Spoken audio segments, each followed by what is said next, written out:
what do you do when you have two extreme ownership believers that have to go against each other? Ooh. Sounds like a big challenging question. But it actually shouldn't be, because if you think about this, if you truly think about this, this should not be an issue, and here's why. Go against each other? Against each other? So what are the goals?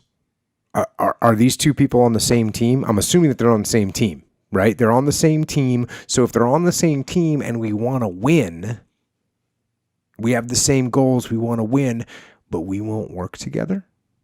Because if the goal is to win and we both want to win, why would we be going against each other? We are not taking actual extreme ownership. Because if you and I had opposing ideas, but we had the same long-term goal, I'm going to take ownership and say, all right, Echo, we got to come to terms here. We got to work this out. And if you were doing the same thing, you'd be like, yeah, absolutely. Let's sit down. Let's figure this out. Let's figure out which one would be the best. Let's take it to market. Let's do a market test. We're going to figure out a real solution because we're taking ownership of it. So what's the little nugget that's getting into the system here and screwing things up? It's ego, 100%. And I will say this, occasionally the idea of extreme ownership can be very poorly and very incorrectly interpreted as micromanagement and egomania.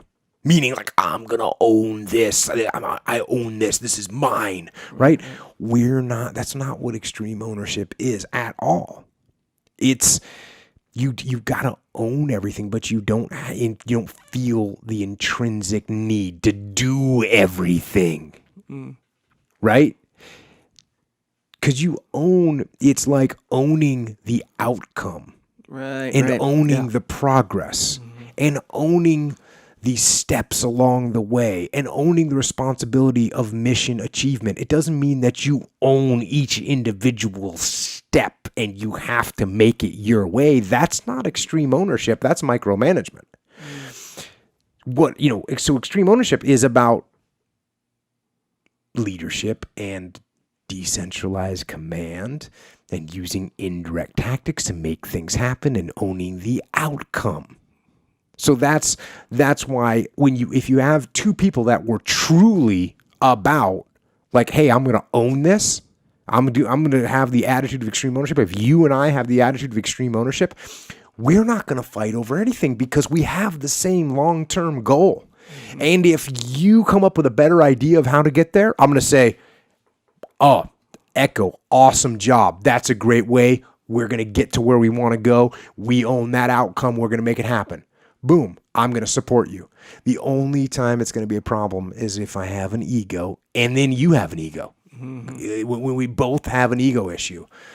And usually one person with a big ego, that inflames other people's egos. Because if I say, hey, Echo, I got a great plan for how to do this. We need to execute it my way.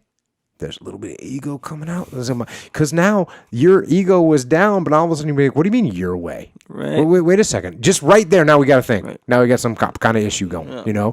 We're working against each other instead of working together. So that is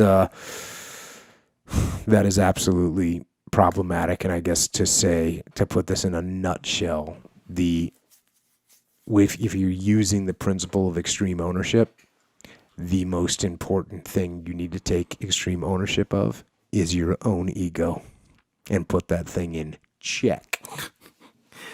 Yeah, it seems like the extreme ownership, as far as owning it, is essentially take responsibility, like at all costs kind of thing, for more like the bad stuff that happens. Oh, right? Absolutely, the bad stuff. Absolutely, the bad stuff. But you're going to take, because absolutely, if you and I do something great together and I was the leader, I don't go, yes, that's right. You say, hey, first of all, this was mostly on Echo. He did most of the work. He did all the, that's what I'm going to say. I'm not going to say, no, this was mine. Yeah. But when something goes wrong, obviously, I don't say, no, it's Echo's fault. No, right. I say, hey, this was my fault. Yeah. Just, I should have done a double check on the audio before we started the podcast because, we wanted to make sure that thing was recording. Right? Yeah, I don't say, no, Echo dropped the ball. Yeah. No, I don't do that. It's all him. I say, hey, you should have double checked. So that's, if you truly have two people that have real ownership and they put their egos in check, this is literally not an issue. Right. So this isn't even a question for that, right? Because they don't go against each other. Yep. They're going with each other. And so what are the chances that you, as a person that's really put your ego in check and you're exercising extreme ownership, what are the chances that you work with another person that is exactly with the same mindset, taking ownership, but no ego? What are the chances of that? They're actually pretty slim. This is not easy to do. It's simple, not easy, right? So that means you have to be even more proactive in helping adapt to their ego scenario that's happening. And when Echo says, hey, we need to do this my way, I'll be like, hey, you know what, Echo? Let's take a look at it. Absolutely. You've always come up with great plans. Let's take a look at what this one is here. And all of a sudden, I've disarmed you a little bit. You're feeling good about it. You're like, oh, yeah, that's right. Jocko's going to listen to me because that's great. That's exactly what I want you to think. It's exactly what I want you to think. So you're going to have work to do. You're going to have work to do. That's what it is. It's a challenge. It's work. But when you have the basic principles, I shouldn't say basic, when you have the fundamental principles, they are going to work well for you. And when they're not working well for you, don't get mad at the other person and blame their ego. Look at your own ego, because you can adjust and adapt and maneuver and get that person disarmed, and you can flank them, and then you're going to win. Wow, that's so interesting that how this question is like that. Like, it seems like when I first read it, I was like, oh, shoot, that's a good question, Yep. And it is, but in a different way, because this question is essentially what it does is it, like, what do you call it? Like a strainer or whatever. Like it strains out the guy who's not doing extreme ownership. See how it says if they're both exercising it, but if they're going against each other, that means there's some extreme ownership not being practiced somewhere in here. We don't know, but we can find out, who's going against who, kind of thing. If they're both going against each other, maybe they both have it, Mm-hmm. So, but there's always going to be one person. Well, not always, but there's usually going to be one person that is got it, that understands it, and that's going to be working. And this guy is just so good and so smooth and so tactical, and they're going to win. And that other person, that's like, that's right. You know why we're winning? Because I got extreme ownership going on, and I took ownership of this project. And you know what the guy says? Like the real leader is like, absolutely, man, you did a great job with that. And meanwhile, he knows he just manipulated and flanked him and made it happen to the best for the team.